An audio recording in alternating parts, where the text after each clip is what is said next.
The Young and the Restless, YNR, spoilers for Thursday, September 4th, reveal that Claire Newman, Haley Aaron, will snap on Audra Charles, Zuleika Silver, while Michael Baldwin, Christian LeBlanc, receives a tempting offer. At Society, Holden Novak, Nathan Owens, may end up having to play referee between Audra and Claire. After Audra pushes one button too many, Claire will lash out in a big way. Since Claire's been talking about wanting to slap the smug look off Audra's face, she might actually do it.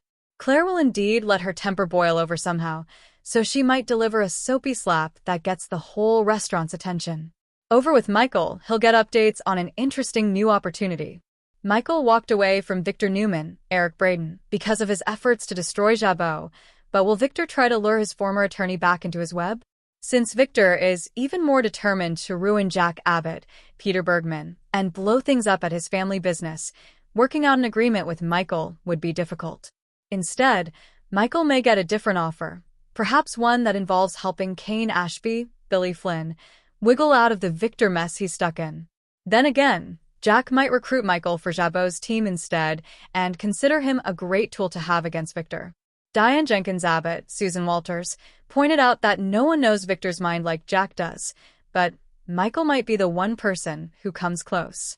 Jack and Michael might be an unstoppable alliance, but does Michael really want to make himself a target like that? You can bet that Lauren Fenmore Baldwin, Tracy E. Bregman, wouldn't like it, so Michael may find himself with a lot to consider on Thursday's YNR episode.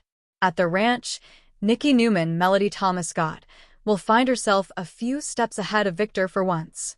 It's not easy to surprise a man like Victor, but Nikki will manage to pull it off when she delivers a romantic evening that's full of gifts and grand gestures. The Young and the Restless spoilers say Victor will be delighted over Nikki's news and all the fun she has in store for him, so stick with the CBS soap. The air in Genoa City is thick with tension, betrayal, and the kind of high-stakes maneuvering that can only lead to disaster. This Thursday, September 4th, on The Young and the Restless, the fragile alliances holding several lives together begin to shatter. A young woman pushed to her absolute limit finally breaks, a legal eagle makes an offer that could change everything, and the battle for corporate supremacy takes a viciously personal turn. Strap in, soap fans, because this episode is a powder keg waiting for a single, devastating spark. Claire's breaking point. The Newman Ranch, a place that was supposed to be Claire's sanctuary, has become her gilded cage of anxiety. Since her tumultuous integration into the family, she has walked on eggshells, desperate to prove her worth and her reformed character to Victoria, Nick, and especially to Victor. She has swallowed her pride, accepted their cautious scrutiny, and tried to embody the grace and poise of a true Newman. But every person has a breaking point, and for Claire Grace, that point is named Audra Charles. Audra, sensing weakness like a shark scenting blood in the water, has made it her personal mission to undermine Claire at every turn. She doesn't buy the redeemed act for a second and views Claire's presence not just as a nuisance, but as a direct threat to her own influence within the Newman empire and her connection to Kyle. On Thursday, Audra corners Claire in the Newman Enterprises lobby, a public yet intimate setting perfect for a character assassination disguised as casual conversation. What begins as Audra's trademark veiled insults and condescending advice quickly escalates. She needles Claire about her past, her motives, and her undeniable desperation for a family that, in Audra's words, is only tolerating you out of pity and a guilty conscience. She whispers venomous theories, suggesting that Victor is only keeping her close to monitor her, that Victoria's love is conditional and will vanish the second Claire steps out of line. Claire tries to remain calm, her fists clenched at her sides, her voice a low tremor as she asks Audra to stop. But Audra, emboldened by what she sees as victory, pushes one step too far. She brings up the harrowing ordeal Claire put Harrison through, twisting the knife with a cruel precision only she possesses. Do you really think they've forgotten? Audra hisses, her voice a silken threat. That anyone has? You can put on a pretty dress and play the part, but we all remember the unhinged woman who kidnapped a child. You're a time bomb, Claire. And everyone is just waiting for you to explode. That's the trigger. The carefully constructed dam of composure Claire has built finally bursts. All the fear, the guilt, the rage at her own past actions, and the white-hot fury at this woman who will not let her breathe erupts in a terrifying wave. Claire snaps. Her voice, usually so measured, rings out through the marble halls, drawing the attention of every executive and assistant within earshot. She unleashes a torrent of pent-up emotion, throwing every one of Audra's own secrets and manipulations back in her face.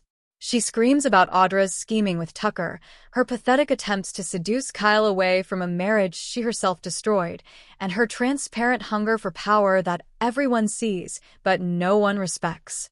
"You talk about me being a time bomb?" Claire shrieks, her eyes wild with tears and rage. "You're a parasite, Audra. You attach yourself to powerful men and suck them dry until there's nothing left. You have no loyalty, no heart, and no right to judge anyone. Get away from me. Get away from my family." The scene is chaotic, brutal, and utterly public. And of course, it is witnessed by the worst possible person, Victoria Newman, who has just stepped off the elevator. The look of stunned disappointment on Victoria's face is enough to shatter Claire all over again. In one uncontrollable moment, Claire may have undone every ounce of progress she's made, proving all her detractors right, and leaving her future with the Newmans hanging by a thread. Across town, in the sleek, quiet confines of Michael Baldwin's office, a different kind of tension is brewing, one of legal strategy and moral compromise. Sitting across from him is a visibly drained and frustrated Kyle Abbott. Kyle is caught in an impossible vice. On one side is his father, Jack, and the legacy of Abo, demanding his loyalty. On the other is the manipulative specter of his mother, Diane, and the tantalizing, dangerous offer from Victor Newman that promises power and independence. He's been trying to navigate this minefield on his own, but he's losing ground fast. His personal life is in shambles thanks to his ongoing entanglement with Audra, and his professional life is a tug-of-war between two titans. He's come to Michael, the best legal mind in the city and a man who understands the dark arts of Newman warfare better than anyone, seeking advice. But what Michael offers him is far more than just counsel.